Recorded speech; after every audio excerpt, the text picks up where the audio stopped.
Oh, shit's already streaming. It's got me tripping. Sorry, I gotta do this every time, but I just don't trust that it's actually streaming.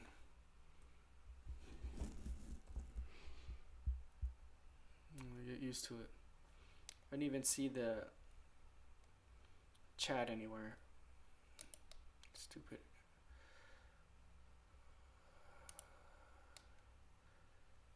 Oops. I don't think anybody's logged on yet anyways. Oh, I am live. Alright. I know where the chat is.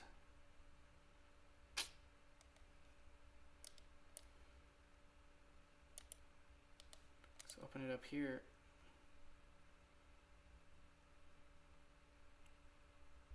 Oh, I am live. All right. Hopefully it lets me know if I have a message, because the chat disappeared on my OBS. But welcome back to the Dojo of Gain. And I did a little prediction on what I thought would happen with Francis Ngannou versus Tyson Fury. And it looks like Tyson Fury won by decision, but was the decision fair? I mean, didn't he get knocked down? Does it make sense? Let's see what Mighty Mouse has to say about this, and I'll go ahead and give my opinion, and we'll see if we agree on this topic. Ngannou. All right. What's going on, boys? Welcome back to the channel. Man, oh man, what an amazing weekend for Francis. I just can't get over how good he looked. And if you guys go back and look at all the videos I did of the storyline of this fight, I wasn't liking what I was seeing from Francis at the open workout. I saw somebody said on on Twitter saying that's a weak ass jab. Look how he covers no distance. That's the biggest. That's the same thing I thought. When I saw his pad work, I was thinking, I don't know if it's going to go too good considering how fast and athletic and how agile Tyson Fury is. That stiff boxing style that he was utilizing, but I guess it was true.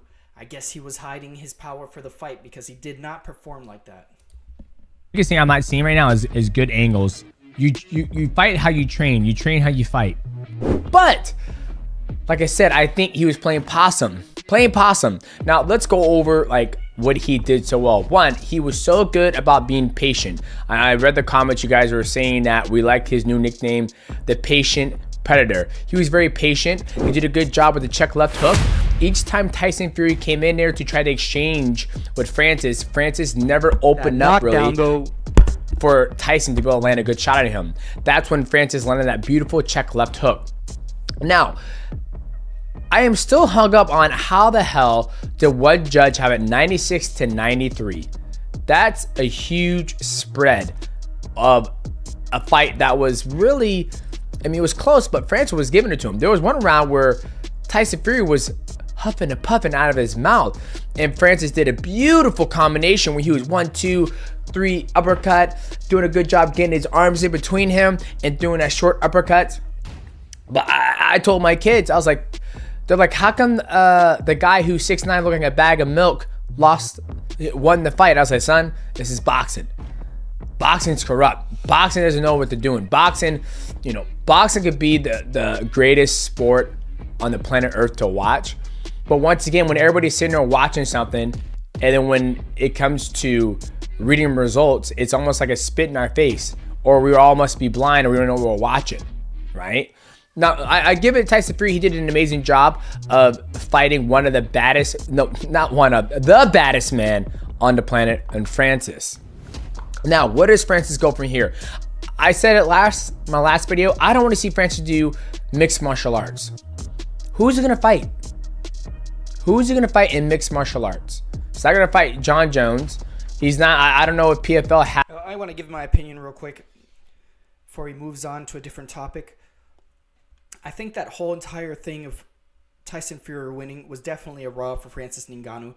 He definitely showed out that night. He definitely exceeded everybody's expectations, went far beyond what anybody would have thought he would have done, being somebody from an MMA background, stepping into a completely different sport where you're basically boxed into one tool. You can't use all the tools that you have in your arsenal as you would if you're an MMA fighter, right? You can't grapple, you can't elbow, you can't kick, you can't knee.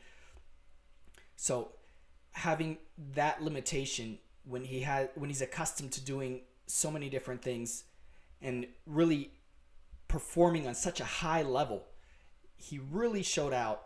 I'm really impressed with Francis Ngannou, even just being somebody who does stand up, right? I've done karate, I've done some boxing, kickboxing, but from my experience with boxing, just being accustomed to doing a lot of kicking, sometimes there would be like a little pause in between combos where I would think about kicking, and that gives you a bit of a disadvantage. But it seems like Francis' mind was really locked into the boxing. He really got it down. He really did his thing, and I think that they robbed him. I think he gave Fury a run for his money. He gave him the knockdown.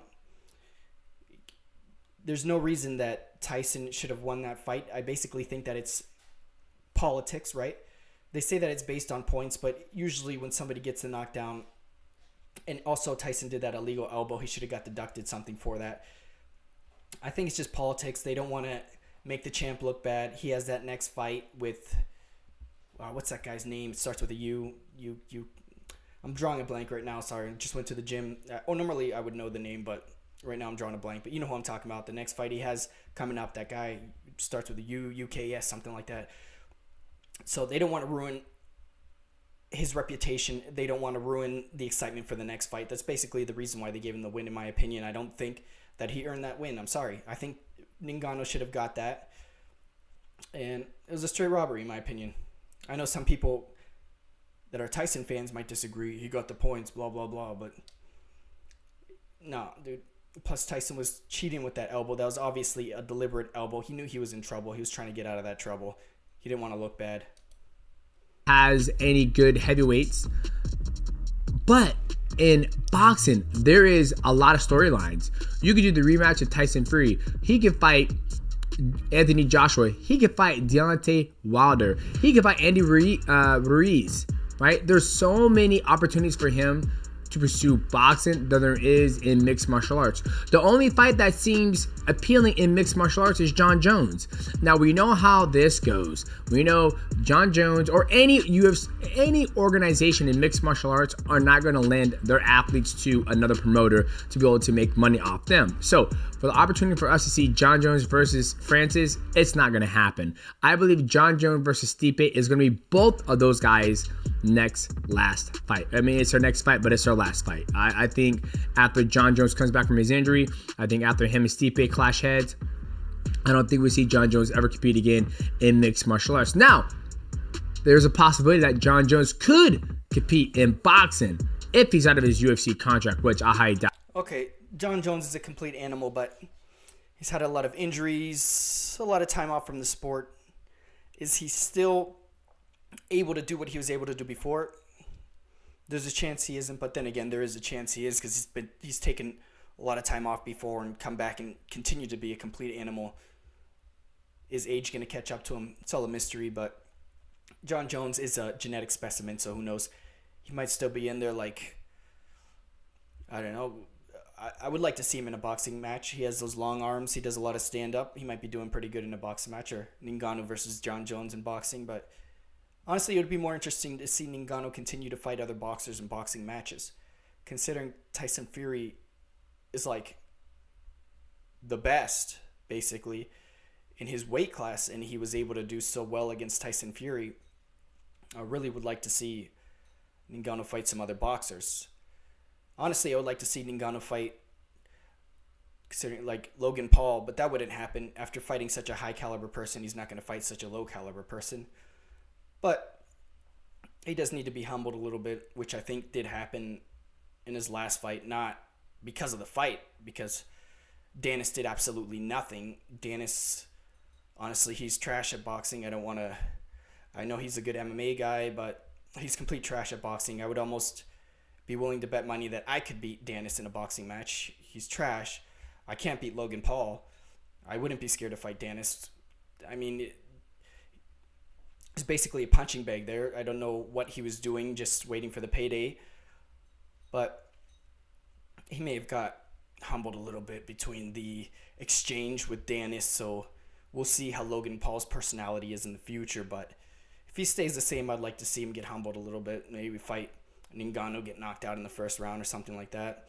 And then he could grow from it and actually maybe become a good boxer. But I don't think he has that boxing prowess. I don't think he has that genetic. I know he's very athletic, but not in the boxing way. He's not organized. I mean, doesn't have good technique. He has very sloppy punches, very awkward. Jake Paul, he obviously has some good boxing technique. Logan Paul, he could probably get into grappling. I think would be a better move for him than boxing. Maybe it'd be interesting to see his rematch in MMA with Danis, but yeah, I think he needs to be humbled. Jake Paul, he got humbled and he came back and he got stronger. Jake Paul actually earned my respect. I didn't used to like him, but now I do. So Jake Paul's doing it. But off topic, this is not my room. This is the cat's room. Nobody sleeps up here, so sorry that it looks like trash, but the cat just sleeps there. Nobody else does. Yeah, it's actually about it because it looks like he's done talking about Francis Ngannou. So I'm just going to go ahead and wrap it up. If you guys enjoyed the live stream, I will be live streaming more often, so you can come in here and chat with me. I didn't get any chats, so pay attention if you're subscribed and see if I'm live streaming, and we can chat because I would love to chat with people. That's why I'm starting to live stream now instead of just uploading my videos. Plus, saves me time, right? I don't have to go into Sony Vegas and mess around with it and then wait like a half hour for it to render and then upload it. It's uploaded straight to the thing. People like live streams, so why not? So I'll catch you guys next time. If you're online, please come in, go ahead and chat with me because I saw that the Tyson Fury live stream I did actually had a few people watching, but nobody talked. Let's go. Let's get some talking going on. That's what I want to do. So catch you guys next time. If you enjoy, like, comment, subscribe, and